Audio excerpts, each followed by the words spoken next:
Hi everyone, welcome back to relationship lab. आज हम जिस चीज़ पे बात करेंगे वो है रिलेशनशिप विद नार्सिसिस्ट। सो ये एक ईमेल एक सिस्टर ने लिखी है and it's a very long email. I am going to summarise it for you. So वो ये लिखती हैं कि उनकी इंस्टाग्राम पे एक किसी लड़के से बात होनी शुरू हुई। She liked him and it look like कि वो भी उनको पसंद करता था। So they started chatting in the DMs. So लेकिन उनको ये चीज़ काफ़ी बॉदर करती थी कि वो लड़का जो कभी अपनी शक्ल नहीं दिखाता था या जो पोस्ट वगैरह वो करता था उसमें उसका कोई रियल लाइफ इंफॉर्मेशन नहीं होती थी। और इसका रीज़न जब इन्होंने पूछा तो उसने ये बताया कि चूँकि मैं आर्म फोर्सेस में काम करता हूँ, आर्मी की जॉब की वजह से मैं अपनी आइडेंटिटी डिस्क्लोज़ नहीं कर सकता और मैं अपनी रियल फेस नहीं दिखा सकता और इस वजह से मुझे अपनी इन्फॉर्मेशन हाइड करनी पड़ती है। ऐसा ऐसा वो उनसे बातें करता गया। फिर एक दिन वो गायब हो गया एंड देन ये काफ़ी परेशान हुई कि ये कहाँ पे चला गया, why is he left, did something bad happen to him.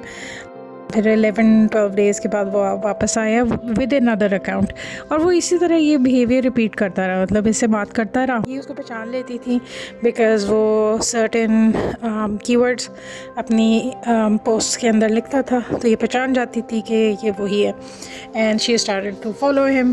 फिर वो दोबारा से कंटिन्यू करता था बात। तो इसी तरह करते करते she actually started liking him. जब इन्होंने उससे पूछा कि क्या आप इस रिलेशनशिप में इंटरेस्टेड हैं तो उसने कहा कि नहीं, जो भी है वो आपकी तरफ से है और मैं तो बिल्कुल भी इंटरेस्टेड नहीं हूँ, आपने जो करना है करें, जो खुश रहना आप रहें। तो ये काफ़ी डिसअपॉइंट हुई क्योंकि इनका ख्याल तो ये था कि this is actually a romance. उस बंदे ने उनको इम्प्रेशन भी वैसा ही दिया कि ये रोमांस ही है, लेकिन एक्चुअली वो ऐसा नहीं था। ये अपनी पर्सनल इन्फॉर्मेशन भी उसको बताती थी, अपनी फैमिली के बारे में, अपनी लाइफ के बारे में। और वो बंदा जो था वो आहिस्ता आहिस्ता इनको अपने उस जाल में फंसाता गया and eventually over the period of time इन्होंने देखा कि उसने कुछ इस तरह की प्रोफाइल्स भी बनाई जिससे वो दूसरी लड़कियों से भी बात करता था। इवेंचुअली ऐसा हुआ कि वो उस लड़की तक भी पहुंच गई जिससे वो बात करता था।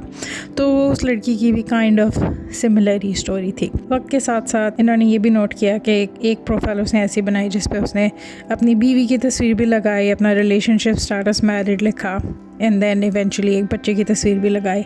इनकी बातों से लगता है ऐसे है कि जैसे वो एक्चुअली एक मैरिड आदमी था या उसकी शादी हो गई इनके बात करने के दौरान से।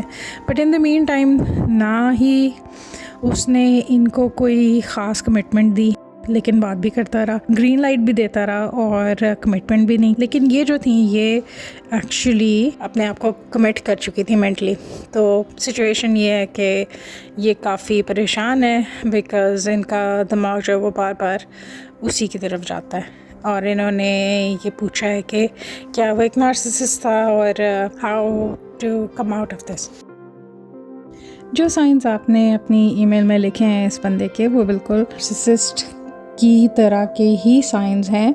नार्सिसिस्ट जो है वो अपने लिए एक सप्लाई, कांस्टेंट सप्लाई की बंदोबस्त रखते हैं हमेशा। ये बहुत टिपिकल बात है कि वो एक ऐसा स्पाउस ढूंढते हैं जो कि फुली उनके ऊपर मेंटली, फिज़िकली और इमोशनली डिपेंडेंट हो, जिस तरह के आप उस बंदे के ऊपर डिपेंडेंट हो गई।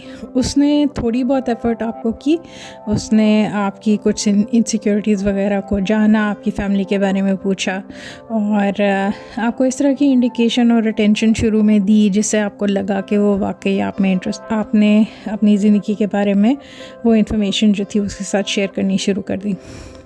ये नार्सिसिस्ट की एक बड़ी टिपिकल किस्म की टैक्टिक होती है और अगर इंसान को पता ना हो, जैसे कि आपको शायद अंदाज़ा नहीं था कि इस तरह के लोग भी दुनिया में होते हैं, आपने अपने आप को प्रोटेक्ट नहीं किया इमोशनली और आप उसके साथ इमोशनली डिपेंडेंट होती चली गई।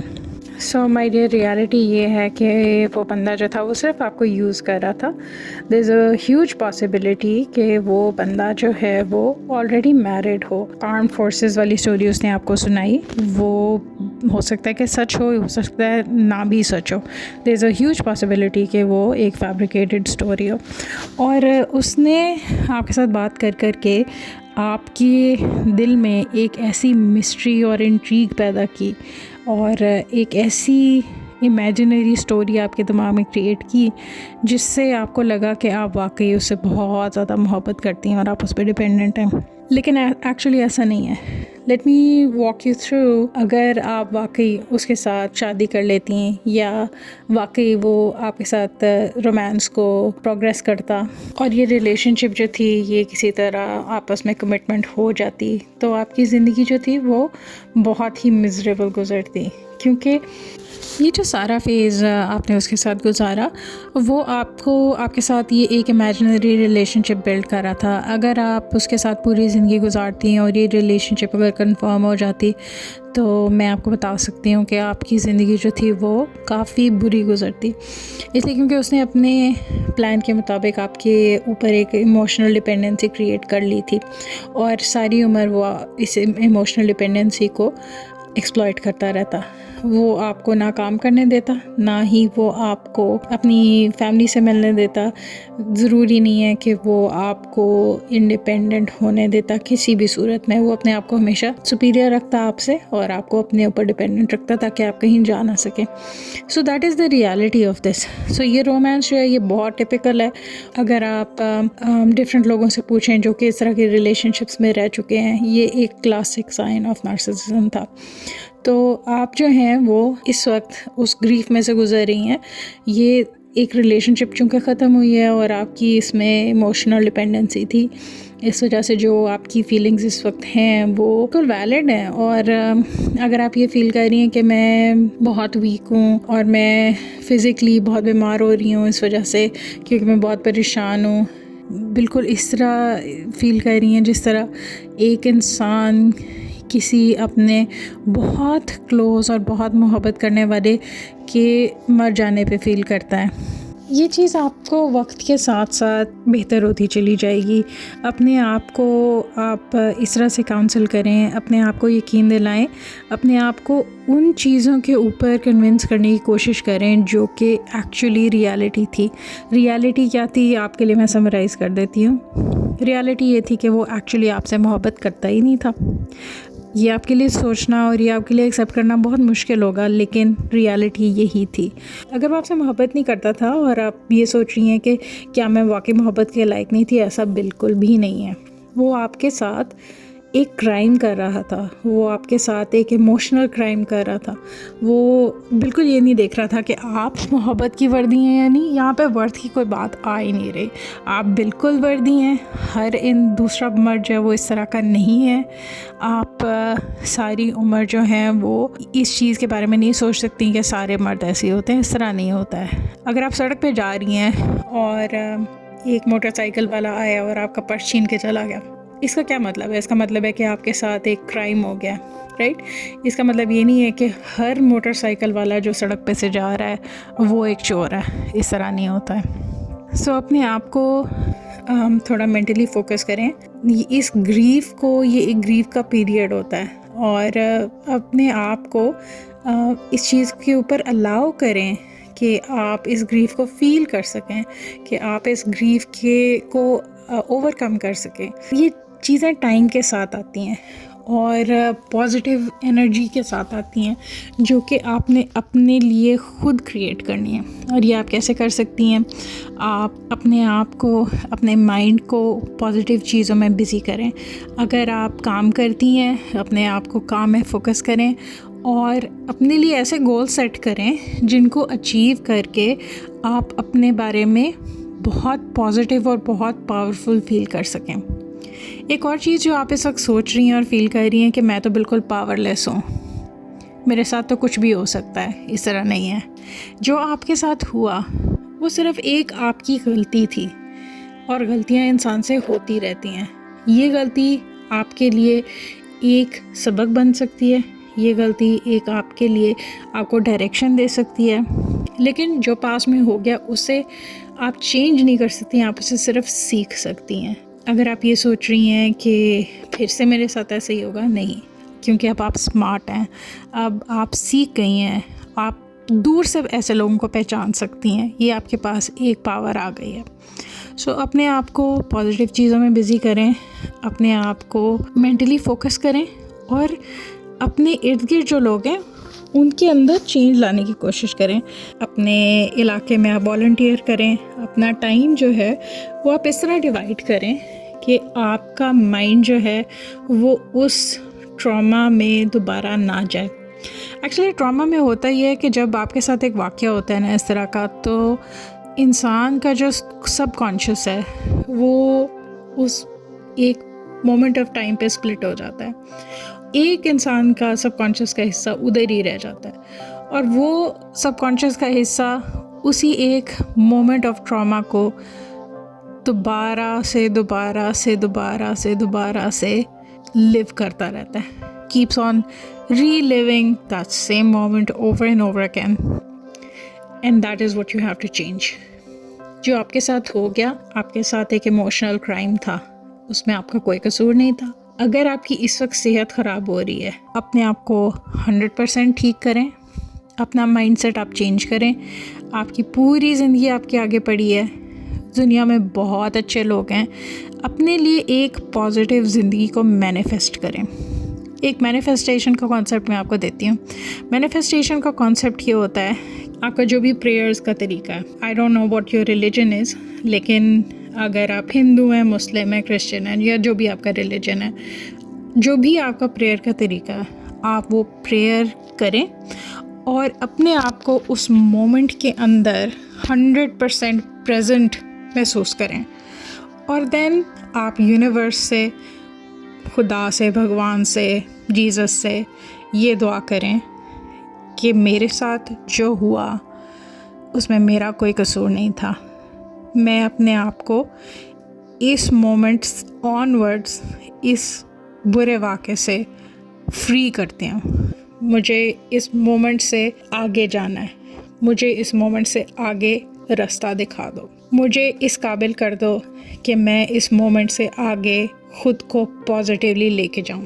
और उस दुआ के बाद आप अपने आप को यकीन दिला दें कि मैं इस बारे में दोबारा से नहीं सोचूंगी, ये मेरा पास था, इस मोमेंट से आगे मेरी अब नई ज़िंदगी शुरू हो रही है। मैंने अपने आप को री इन्वेंट करना है, अपने आप को नया बनाना है, नई सोच लेके आनी है, पॉजिटिव एनर्जी लेके आनी है अपनी ज़िंदगी के अंदर। ये चीज़ें ईजी नहीं है, आपका दिमाग फिर वहीं जाता है, फिर वहीं जाएगा, फिर वही सोचेंगी।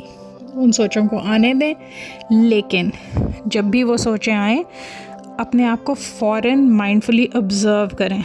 आप अपने आप को अपने आप से बाहर निकालें, जैसे आप अपने आप को आईने में देख रही हैं, और आप अपने आप को कहें, नहीं, इस तरह मत सोचो, तुम्हारी ज़िंदगी बहुत पॉजिटिव होगी अगर तुम इस चीज़ के बारे में सोचना छोड़ दो। जो तुम्हारे साथ हुआ गलत हुआ, आगे की तरफ सोचो, अपने गोल पे फोकस करो।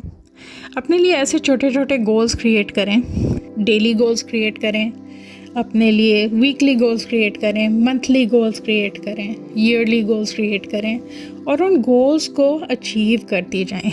और डेली गोल से क्या मुराद है? डेली गोल से मुराद ये है कि आपका एक गोल ये हो सकता है कि आज मैं 10 मिनट्स एक्सरसाइज करूँगी। 10 मिनट्स मैं अपने आप को आईने में देख के अपने आप को यकीन दिलाऊंगी कि मैं वर्दी हूँ एक अच्छी ज़िंदगी जीने के लिए। मेरे फ्यूचर में मुझे गॉड, भगवान, जीसस, अल्लाह पॉजिटिव चीज़ें दिखाएगा। आप ये प्रेयर करें, अपने आप को यकीन दिलाएं, अपना माइंडसेट चेंज करें, अपनी हेल्थ को इम्प्रूव करें। आप अच्छा खाएं, बहुत सा पानी पिएं, अपनी नींद पे तवज्जो दें, अपनी डाइट पे तवज्जो दें, अपने वेट पे तवज्जो दें। अगर आप ओवर वेट हैं, आप वेट लूज़ करें, आप थोड़ी बहुत एक्सरसाइज करें, बाहर खुली हवा में निकलें और अपने आप को पॉजिटिव लोगों से सराउंड करें। ऐसे लोगों में बैठना शुरू करें जिनसे आप अच्छी बात सुन सकें। आप अपनी ज़िंदगी से नेगेटिविटी ख़त्म करें। आप देखेंगी कि ये सारे के सारे स्टेप्स लेने के बाद आप दोबारा से एक नई ज़िंदगी स्टार्ट करेंगी, और उस नई ज़िंदगी में आपके साथ जो भी होगा वो बहुत अच्छा होगा। अगर आप ये यकीन नहीं करेंगी अपने दिल में कि मेरी ज़िंदगी में जो होगा मेरे साथ अच्छा होगा, मैं अच्छे की तवक्को रखती हूँ, I expect the best for myself, वो आपके साथ कभी भी नहीं होगा। You have to learn how to manifest that. So my dear, आप अपने आप को इस चीज़ से बाहर निकालें। आपको कोई भी नहीं चेंज कर सकता, आपको कोई बचाने नहीं आएगा। आपने ये काम अपने लिए खुद करना है और आप खुद करेंगी। Please keep me updated on your progress. I wish you all the best of luck. You can do this. You are not alone. We are here. If you have any questions, please reach out. Thank you for listening. If you don't yet subscribe to this channel, please do so now. Please share with your friends and family. If you learned something from this channel, and particularly this video, please give it a thumbs up. Please hit like and subscribe. Please share with your friends if you want to ask any questions, or if you have any concerns and you would like me to respond to anything that is happening in your life. If there is any way I can assist you, I would be honored to answer your question in private or in this series. I would be happy to help you in any way possible. I know that you are feeling vulnerable. You are better than that. You will rise out of it. Trust me. You have the power within you to rise from it. Hang in there. Everything is going to be all right. You have to sort through your emotions. Better days are coming. Just keep your life and your eyes focused on the future. Everything is going to be all right. Please pray for yourself. Please pray for everybody who is in this situation. Thank you, and I'll see you guys next time.